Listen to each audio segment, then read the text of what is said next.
오늘 본문은 요한이 디오드레베라는 사람에 대해 비판하는 내용입니다.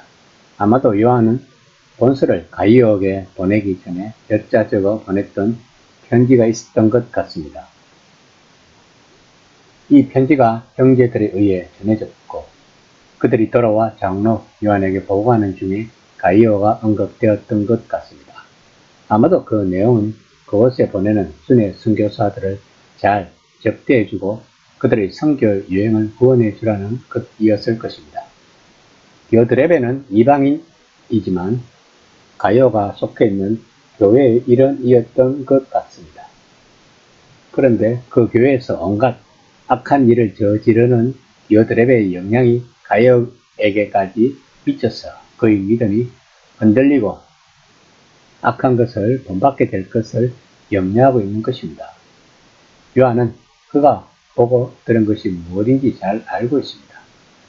즉, 복음을 잘 이해하고 있다는 것입니다.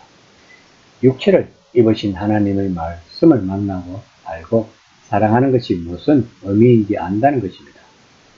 그것을 알기에 그는 아주 겸손해졌어 하나님이 보여주신 것과 같은 사랑이 무엇보다 중요함을 깊이 확신했던 것입니다.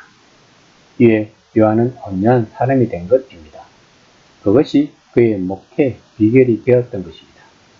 이 비결을 일부 지역교회의 독립성 강한 몇몇 지도자들에게 건면하고 싶었을 것입니다. 9에서 10절입니다. 내가 두어 자를 교회에 서서나 그들 중에 어떤 되기를 좋아하는 디오드레베가 우리를 맞아들이지 아니하나 그러므로 내가 가면 그 행한 일을 잊지 아니하리라. 그가 악한 말로 우리를 비방하고도 오히려 부족하여 형제들을 맞아들이지도 아니하고 맞아들이고자 하는 자를 금하여 교회에서 내쫓는도다. 요한은 가이오에게 디오드레베에 대해 경고하고 있습니다. 디오드레베는 사람들 앞에서 돋보이기를 좋아했던 것 같습니다.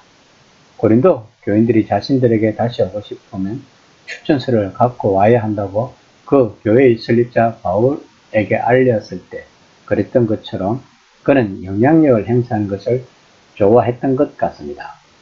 그는 뒤에서 요한을 중상 모략했을 것입니다. 또 진실한 동료 그리스도인들을 교회로 환영하려 하지 않았고 그들을 데려오려 했던 이들을 매몰차게 대했던 것 같습니다. 아마도 요한이 가이오에게 디오드레베에 경고하고 있는 것은 가이오가 그 교회에 속해 있거나 그 인근에 있었기 때문에 그것을 알아야 했을 것입니다. 11에서 12절입니다. 사랑하는 자여 악한 것을 본받지 말고 선한 것을 본받으라. 선을 행하는 자는 하나님께 속하고 악을 행하는 자는 하나님을 배우지 못하느니라. 데메드리오는 뭇사람에게도 진리에게서도 증거를 받았으며 우리도 정언하노니 너는 우리의 정언이 참된 줄을 아느니라. 요한은 디오드레베가 하는 악한 것을 본받지 말고 선한 일을 하는 군복인 데메드리오를 본받아 이전에 해왔던 순회 선교사들을 받아들여 잘 대접하고 보살피라고 권면하고 있는 것입니다. 비록 미루어 볼 때 가이오는 진취적인 지도자가 아니었고 문제를 일으키기보다 현상을 유지하려는 경향을 가진 사람이었을 것으로 추측할 수 있습니다. 아마도 데메드리오는 가이오에게 이 편지를 갖고 가는 사람이었을 것입니다. 그래서 요한은 공식적으로 소개를 하고 있는 것입니다. 마치 로마서 16장 1절에서 2절처럼 베베처럼 그는 아무 문제가 없다는 것으로 요한은 그를 아주 높이 평가하고 있는 것입니다. 그래서 그를 뭇사람에게도 진리에게서도 증거를 받았음으로 표현하고 있는 것입니다. 다시 말하면 데메드리오는 복음의 진리가 그의 생각, 믿음, 행동이 전 인격의 혈류 속으로 들어간 사람이란 것입니다. 그래서 그에게는 그를 보는 모든 사람이 알아볼 수 있는 진실성이 있다는 것입니다.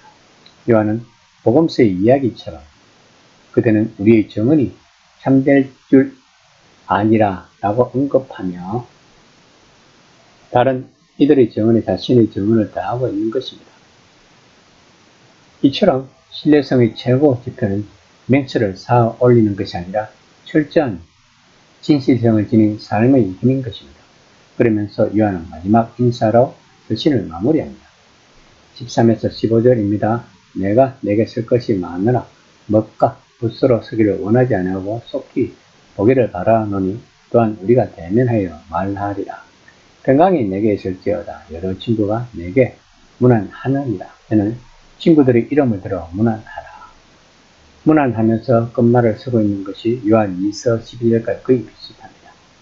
요한 2서 12절에서는 빨리 만나서 기쁨을 나누겠다고 하는 반면 여기서는 빨리 만나서 교회 문제, 특히 디오드레베의 처리 문제를 언언하겠다는 것입니다. 물론 사도 요한은 사도의 거리를 직접 교회 문제를 처리할 수도 있었지만 가이오를 포함하여 여러 사람들과 더불어 교회 문제를 처리하려고 하였던 것입니다. 실제로 요한은 가이오에게 좀 더 아는 것을 쓰고 싶었지만 편지에 쓰기에는 제한이 있었기 때문에 속히 만나서 얼굴을 마주보면서 말할 수 있게 되기를 원하였던 것입니다. 그런데 아무리 인사해서 가족 대신 친구들을 언급하는 이유는 무엇일까요?